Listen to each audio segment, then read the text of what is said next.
The Ministry of Youth and Sports, in collaboration with UNESCO and the Anti-Doping Secretariat, hosted an interregional African ministerial meeting on anti-doping at the Sadauda Kerba Jawara International Conference Center in Bijilo, held under the theme Enhancing African Sports Cooperation and Upholding Sports Values, Ethics and Integrity. The meeting aimed to reinforce ethical standards and strengthen anti-doping policies across the continent. Presided over by Vice President Mohamed B.S. Jallow, the event brought together sports ministers, experts, COP9 Bureau members, and representatives from regional and international organizations to discuss strategies for combating drug use in sport and enhancing fair play. Minister of Youth and Sports, Honorable Bakari Waipaji, described the meeting as a critical platform to address challenges in sports, including the use of performance-enhancing drugs. He expressed hope that the agreed strategy will strengthen sports governance at both continental and national levels. A unique opportunity to engage in a much-needed dialogue on addressing the challenges faced by the effect of doping in sports. This is a menace not just in the African continent, but all over the world. It is a global phenomenon that has hindered the development of sports and the advancement of our athletes, who on an occasional basis are coerced into using drugs as a way of enhancing their strength. Your Excellency, in acknowledgement that our shared vision and common goal of to strengthen sports governance is heavily dependent on the ability to take action against doping. Today, we are provided with a platform to explore, to exchange ideas, and to come up with a common position that will help guide our intervention at country level as well as at the continental level. The strategies and actions agreed upon today will lay a foundation for us to strengthen sports governance at the continental level as well as at our country level.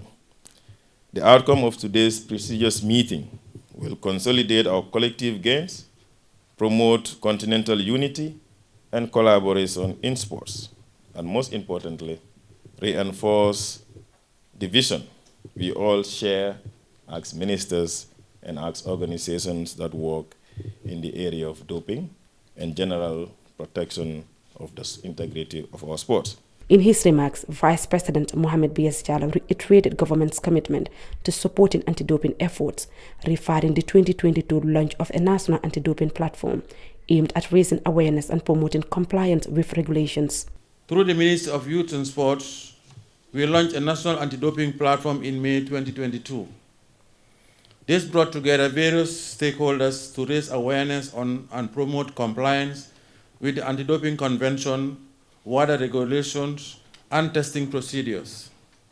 Today, the Gambia is one of the African countries that remain compliant with the WADA codes. Looking ahead, we have a national sport bill that contains a section on doping. Among other issues, it provides for legislation to dually give our national platform legitimacy and power to function effectively. In her virtual remarks, UNESCO's Assistant Director General for Social and Human Sciences, Gabriel Ramos, emphasized the need to engage young athletes in steering clear of harmful substances while advocating for investment in their education. Speaking in French, Matarba, chairperson of the UNESCO's International Convention Against Doping in Sports, underscores the unifying power of sports. He stressed the importance of empowering African youth to embrace fair play and integrity, steering them away from doping. Meanwhile, ECOWAS President Representative to the Gambia, Miata Lilifred, called for a renewed commitment to ethical sports governance across the continent.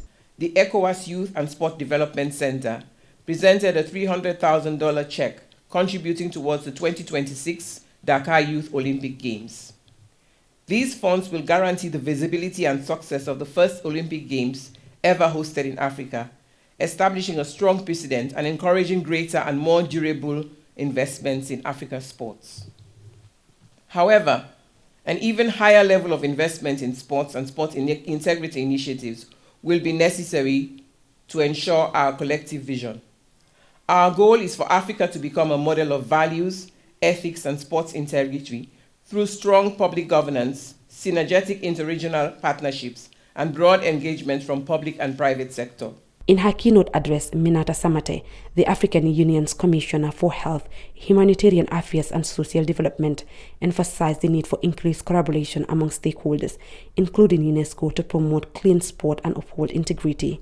Sport significantly contributes toward the accomplishment of the African Union Agenda 2063. I used to say that this agenda is our Quran and Bible as the African Union continent. This agenda is a concrete and implementable framework with a clear vision of the Africa we want, with 7 aspirations. Our strategic framework promotes a peaceful, prosperous Africa based on inclusive economic growth and social development and cohesion through Pan-Africanism and a strong cultural identity. Stakeholders emphasize that doping not only harms athletes and tennis reputation but also undermines the fairness of sports. They called for collective action across African countries to promote strict anti-doping regulations and ensure sport remain clean and fair for all. Reporting for Kirfatu, I am Ramatulai Jao.